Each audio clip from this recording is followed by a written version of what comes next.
Amis du Seigneur, frères et sœurs, que la paix et la grâce de Dieu soient avec vous. Je suis votre serviteur et ami, le pasteur Dalson. Jeudi m'a pris un plaisir pour moi refait le schéma de la croix. Et pour ce faire, nous pourrons asseoir réflexion sur les 7 paroles de notre Seigneur et Sauveur Jésus-Christ. Pourquoi revenir sur ces paroles quand il y a à peine 2 jours de cela, on a célébré la Pâque? Eh bien, c'est justement parce que ces paroles ont un goût d'éternel. On ne s'en lasse jamais. Il y a une incidence salvifique pour nous et c'est bien de se les ressasser. Et encore une fois, on va essayer de décortiquer la puissance qui se dégage dans les propos de notre Seigneur et Sauveur Jésus, le Prince de la vie. Cette parole, ça nous joignons dans Luc 23, verset 34. Père, pardonne-leur, car ils ne savent pas ce qu'ils font. Deuxième parole là, Luc 23, verset 43. Aujourd'hui, je te le dis, tu seras avec moi dans le paradis. Troisième parole, c'est parole que Jésus a adressée à Marie et à Jean. Femme, dit Jésus à sa mère, voilà ton fils, désignant Jean, le disciple bien-aimé. Et Jean, Jésus dit à lui-même, disciple, voilà ta mère. Matthieu et Marc rapportaient que depuis la 6e jusqu'à la 9e heure, qu'il y eut des ténèbres sur toute la surface de la terre. Des grands éclipses. C'est au milieu de ténèbres ça qui était vraiment épaisse que yo tendait Jésus pousser un gros cri. Mon Dieu, pourquoi m'as-tu abandonné?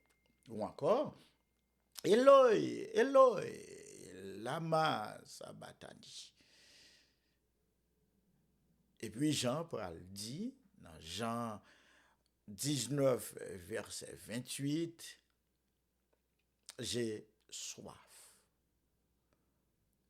Jean 19, verset 30, tout est accompli. Enfin, comme dernière parole, prononcée étant en agonie sur la croix, Luc 23, verset 46, Père, je remets mon esprit entre tes mains. Je peux inviter à garder dans cette parole, trois là-dedans, Jésus adressé à papa qui est dans le ciel. On va comprendre que lorsque le Fils de Dieu, Dieu lui-même, t'est à clouer, mourir sur la croix, il n'y a pas eu de vacances dans le ciel. Trois paroles que Dieu le Fils sur la terre a adressées à papa, c'est une parole d'intercession. Papa, pardonnez-yo parce que yo pas connaît ça fait. Deuxième parole, il adressée à papa, c'est bon Dieu, pour qui ça ou abandonné. Et dernière parole là, nous joignons ces 7e parole là que lui adressé encore à papa, c'est papa, moi remettre l'esprit moins dans mes roues. Remarquez aussi que Jésus-Christ, pendant le sous-croix, ministère li, c'est un ministère qui était tourné vers moun, et là encore, il n'est pas dérogé à principe li. Malgré la souffri, il tendait la rouan qui était confessé divinité. Non, songez, la rouan droite là te dit à l'autre la rouan qui t'a farouché Jésus, ne crains-tu pas Dieu? Pour nous, nous recevons ce que nos crimes ont mérité. Mais lui, le juste, il n'a rien fait. Et puis, la roue adressée là, Seigneur Jésus-Christ pour le dire, souviens-toi de moi quand tu viendras dans ton règne. Je disant, il reconnaît la divinité de Jésus, il reconnaît la messianité de Jésus. Jésus est le fils de David qui doit venir rétablir, restaurer le royaume d'Israël. Et en se tournant vers Jésus de la sorte, il confesse ses péchés et demande à Jésus pour le capable absoudre de toute créplie. Et vous savez que à tout péché, miséricorde, Jésus pral prononcer deuxième parole là pour dire, pour le rassurer, aujourd'hui, tu seras avec moi dans le paradis. Jésus, pas seulement adressé la larron, li gen yon pensée pour maman, mère de douleur. Li gen pensée pour Jean, qui pral éprouver vide là de cousin, zanmil, menteur li, qui pendant 3 ans t'es parcouru les rues de Nazareth en Galilée, de Jérusalem, à travers toute Décapole et tout Israël. On comprend le vide là, et pour calmer tristesse, les pral dit à Marie, maman, femme, voilà ton fils, en pointant du doigt Jean, et Jean l'a dit, disciple, voilà ta mère. Nous va comprendre que à travers parole nous cité premièrement, nous devons comprendre que la croix, que est en forme de T, que est en forme de X, li dessiné, eh bien, dans dimension verticale, li, relation bon Dieu avec l'homme. Papa, pardonnez yo, parce que pas connaît ça y a fait. Mon Dieu, pourquoi m'as-tu abandonné? Père, je remets mon esprit entre tes mains. Relation verticale, de haut en bas. Et dans dimension horizontale, la croix dessinée relation l'homme avec l'homme. Aujourd'hui, dit Jésus au larron, au repentant, tu seras avec moi dans le paradis. Femme, dit Jésus à Marie, sa mère, voilà ton fils, lui montrant Jean, et aux disciples, Jésus continue pour dire, disciple, voilà ta mère. Dans la dimension horizontale, c'est relation l'homme avec l'homme. La croix, non seulement établit dimension ça en pointant vers 4 directions opposées, nous va comprendre que la croix, le nombre 4, c'est le nombre de l'universel, mais moi, remets comment Paul décrit la croix pour lui dire, c'est extraordinaire. M'a prié pour que bon Dieu capable de faire nous comprendre avec tous les saints quelle est la hauteur, la profondeur, la longueur et la largeur de l'amour de Dieu manifesté en Jésus-Christ notre Seigneur. Encore une fois, c'est le schéma que nous montre la croix. La crucifixion de Jésus, c'est l'amour de Dieu mis en croix. D'ailleurs que nous continuons, ouais, dans le schéma la croix, avant que nous considérions l'autre parole, la croyance en la Trinité qui bien étayée à travers les trois premières paroles.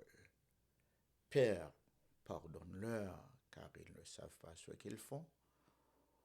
Aujourd'hui, je te le dis, tu seras avec moi dans le paradis. Femme, voilà ton fils. Et disciple, voilà ta mère. Qui message qui gagne dans trois paroles ça? Eh bien, vous voyez le rôle de la Trinité dans le plan du salut. À la croix, nous apprenons que le Père pardonne. C'est ce que nous étudions en Jean 3, verset 16, où il est dit, car Dieu a tant aimé le monde qu'il a donné son Fils unique, afin que quiconque croit en lui ne périsse point, mais qu'il ait la vie éternelle. Romains 6, 23, car le salaire du péché, c'est la mort. Mais le don gratuit de Dieu, c'est la vie éternelle en Jésus-Christ, notre Seigneur. À la croix, j'apprends que le Père pardonne. Le Fils, comme il a sauvé le larron, vous voyez, la croix pour moi, c'est le lieu du salut. Le Fils sauve aujourd'hui, dit Jésus au larron, je te le dis, tu seras avec moi dans le paradis. Le Fils sauve. Et où est la personne du Saint-Esprit?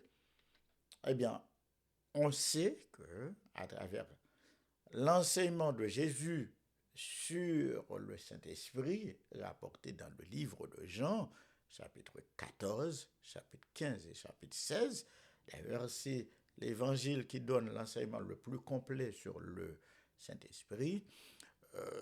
Jésus-Christ dit que le Saint-Esprit habitera dans le cœur du croyant.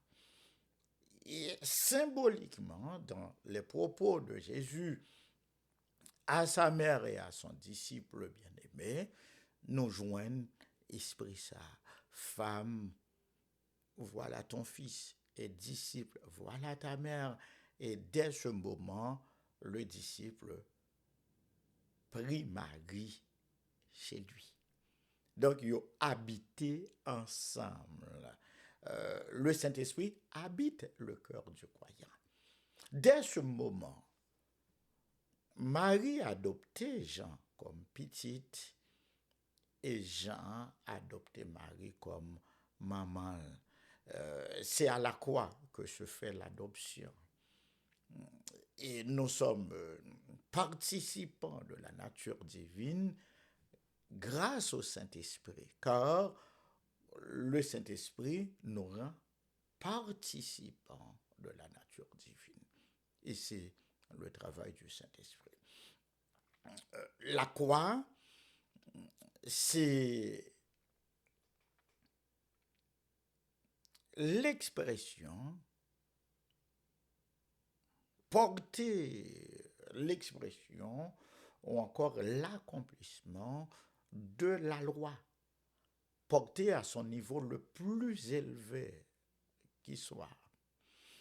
On se rappelle au chapitre 19, 20 jusqu'au chapitre 24e du livre de l'Exode, à la réception des 10 commandements, à la réception du décalogue sur le mont Sinaï, Moïse est descendu avec 2 tablettes de pierre contenant les 10 lois écrites de la main propre de Dieu. 2 tablettes de pierre contenant les 10 lois. Une tablette yo te gen loi côté Israël gagne obligation pour adorer bon Dieu, et l'autre tablette là il te gen ensemble d'articles que Israël te doué exercer dans relation li par rapport à autrui. Et nous joignent dans controverse qui était opposé Jésus-Christ aux scribes, aux pharisiens, aux chefs religieux. Ils ont posé Jésus-Christ comme question: qui plus grand commandement? Et Jésus-Christ te répondu: tu aimeras le Seigneur ton Dieu de tout ton cœur, de toute ta force et de toute ta pensée. C'est le premier et le plus grand commandement. Et puis il dit 1000 autres commandements qui semblaient: tu aimeras ton prochain comme toi-même. Nous invitons à prendre lecture de ça, verset nous cité dans Matthieu chapitre 22. Autrement dit, la croix lit résumé les 10 commandements. Et pour l'Église, et surtout pour les adventistes du 7e jour, nous recommandons chaleureusement la lecture de Matthieu 5, versets 17 et 18. Ne croyez pas que je sois venu pour abolir la loi. Je ne suis pas venu abolir, mais je suis venu pour accomplir. Et verset 18 là, il est important que nous continuions. Moins dit-nous en vérité que tout le ciel et la terre a passé, mais pas un iota pas sorti dans la loi jusqu'à ce que tout soit accompli. Quand est-ce que tout va être accompli? Eh bien, c'est à la croix, lorsque Jésus-Christ va encourir la peine capitale, côté il va mourir. C'est pourquoi 5e, 6e parole il va prononcer à la croix, c'est Tetelestai. Tout est accompli. Tout est accompli. On leur n'a gagné pour nous considérer en détail ce que Jésus a accompli. Il a accompli la loi et les prophètes. Il a accompli ce que vous et moi ne pouvions.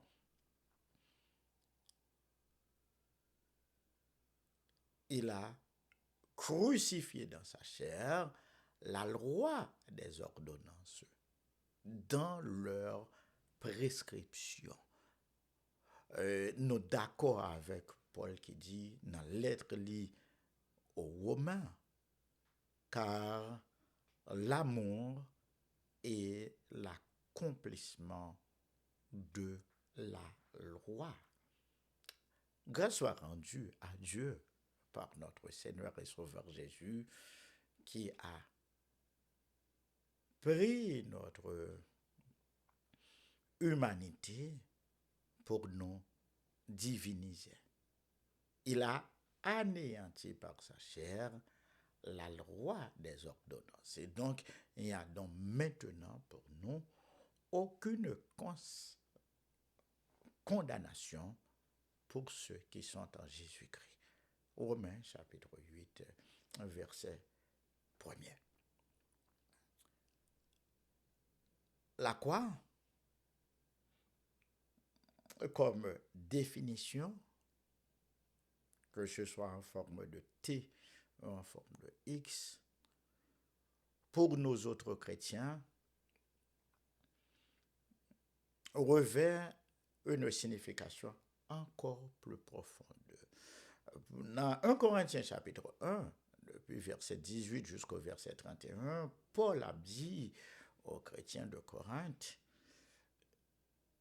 les Juifs demandent un miracle, les Grecs demandent des preuves, nous prêchons Christ crucifié. Scandale pour les Juifs et folie pour les païens. On nous reprendre le message de la croix.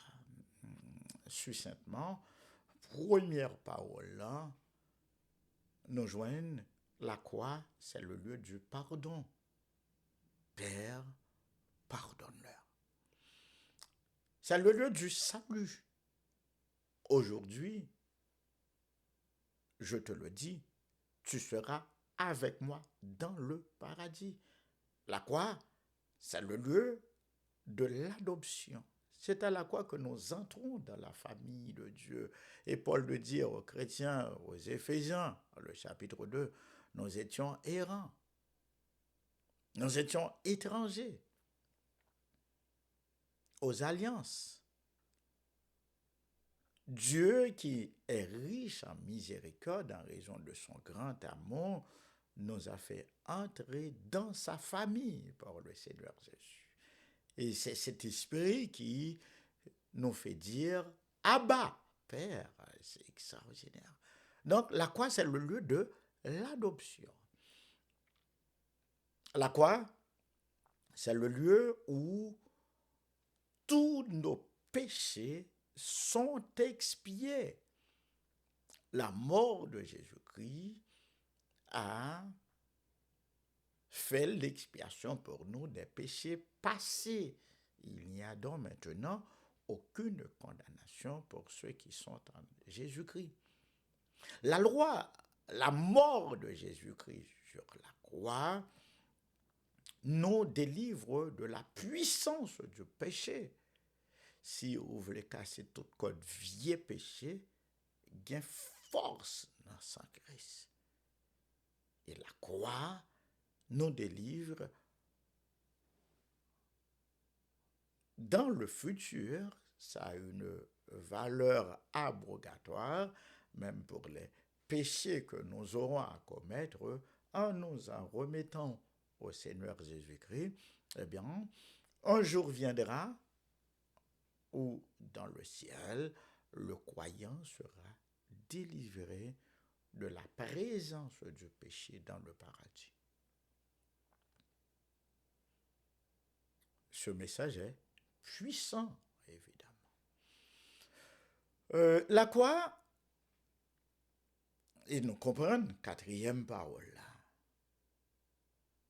Mon Dieu, pourquoi m'as-tu abandonné? Parce que c'est le lieu où s'est fait l'expiation pour le péché.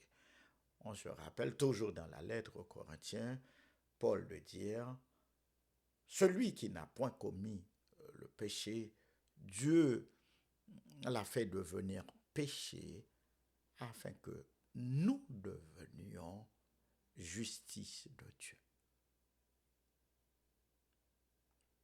J'ai soif, telle a été la cinquième parole. On a eu à cœur de comprendre que signifie ce mot et pourquoi on lui a donné du vinaigre? Parce que Jésus étant l'agneau sacrificiel, c'est ça que fait, face à la colère de Dieu, car la sainteté de Dieu ne tolère pas le péché, pour la première fois dans l'histoire de l'humanité, Dieu s'est séparé de son Fils, car le Fils était devenu l'objet de répudiation, ce que Dieu ne peut tolérer, car Dieu ne pardonne pas le péché. Il a passé au crible de sa colère, d'où le cri de douleur de notre Seigneur. Mon Dieu, pourquoi m'as-tu abandonné?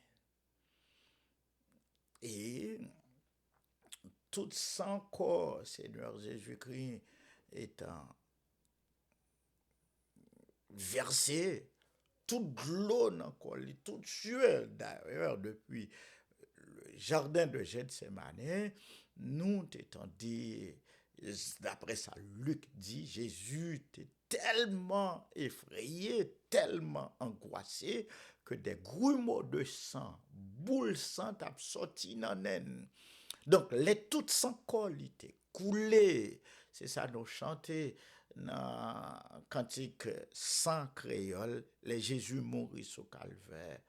Les toutes sans col étaient coulées. C'est logique en tant que monde, était soif. Mais elle était poussé crier justement pour les capables d'accomplir l'écriture.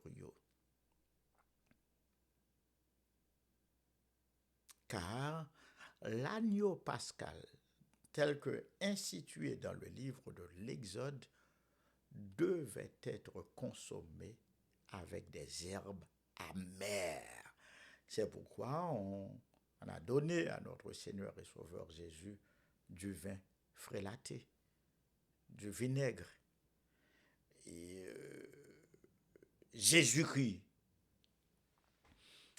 te gagné souci pour l'accomplir toute écriture, parce que comprennent que moi-même avec vous, dans la faiblesse nous, il est impossible pour nous sauver en accomplissant la loi, car la loi lui montre nous péchés nous, mais la loi pas gagner puissance pour sauver nous. J'ai soif. Et tout est accompli. Il a accompli la loi et les prophètes. Il a accompli ce que l'observance des lois ne pouvait nous obtenir. Il a accompli ce que nos bonnes œuvres, car nos bonnes œuvres, selon le prophète Ésaïe, sont comme des vêtements souillés. Dieu nous a sauvés, non en vertu des œuvres méritoires que nous aurions faites, mais il nous a sauvés par le bain de la régénération. Le bain de la régénération. Et ça fait les bons pour nous chanter quand il gagne sur ce tout plein accent, c'est sang de Jésus-Christ. Oui, car le sang de Jésus parle plus fort que celui de l'aspersion, plus fort que le sang d'Abel. La croix,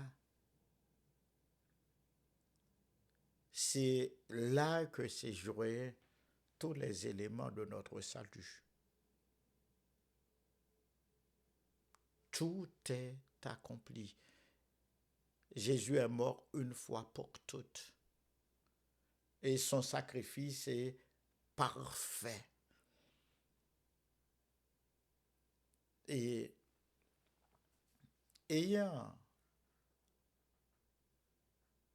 effectué la mission pour laquelle il était venu sur la terre, en fin de compte, il doit rentrer au QG. C'est le sens qu'il nous faut attribuer à la dernière parole. Père, je remets mon esprit entre tes mains. Il remet son esprit au dépositaire de la vie. Il remet son esprit à Dieu, rendant ainsi son œuvre finale, complète et définitive. Jésus est mort une fois pour toutes. Il y a tant à dire, à redire, et c'est pas la dernière fois que je m'en vais explorer ces paroles. J'espère que ces quelques mots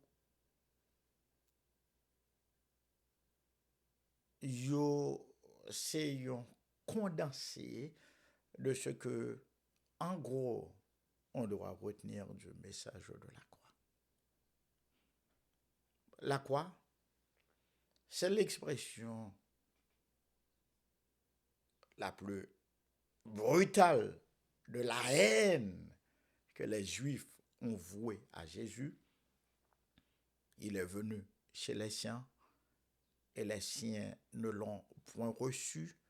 Mais aussi, c'est la preuve la plus magistrale que l'humanité est capable de joindre que bon Dieu remet. Une génération méchante et adultère, leur a dit Jésus, demande une preuve, demande un signe, dit Jésus aux scribes, aux chefs religieux, aux souverains sacrificateurs. Il ne lui sera donné à cette génération perverse et adultère que le signe de Jonas engloutit 3 jours et 3 nuits dans le ventre du poisson. De même, le Fils passera 3 jours et 3 nuits dans le sein de la terre. Oui, Jésus-Christ, monté sous quoi il mourit. Mais la bonne nouvelle, c'est que il est impossible que Jésus soit retenu par la mort le 3e jour de sa mise à mort, de son ensevelissement, le 3e jour, à l'aube, le 1er jour de la semaine. Eh bien, les femmes qui se sont rendues au tombeau, la garde placée autour du tombeau, ont constaté que le tombeau était vide car la pierre était roulée et le Seigneur Jésus a démontré par sa résurrection qu'il était effectivement ce que les prophètes ont annoncé, ce que dans les évangiles il s'est attelé à dire. Il a donné à tout le monde la démonstration la plus puissante de sa divinité. Et tant que Matthieu, tant que Thomas, et tant que disciples qui étaient adorés comme tels, je vous invite à adorer le Seigneur de gloire, comme les anges, les 24 vieillards au ciel et les 4 êtres vivants et la cohorte, la myriade de la cohorte céleste. Rendons gloire au Seigneur, car il en a dit. Chers amis, j'ai eu plaisir à vous présenter cette étude. Si vous êtes édifié, s'il vous plaît, laissez-nous un commentaire et partagez vidéo. parce qu'il faut que nous répandions la bonne nouvelle de notre Seigneur et Sauveur Jésus-Christ, mis en croix et qui est ressuscité. C'était avec vous, amis ou frères, pasteur Dalzon. Que le Seigneur vous bénisse.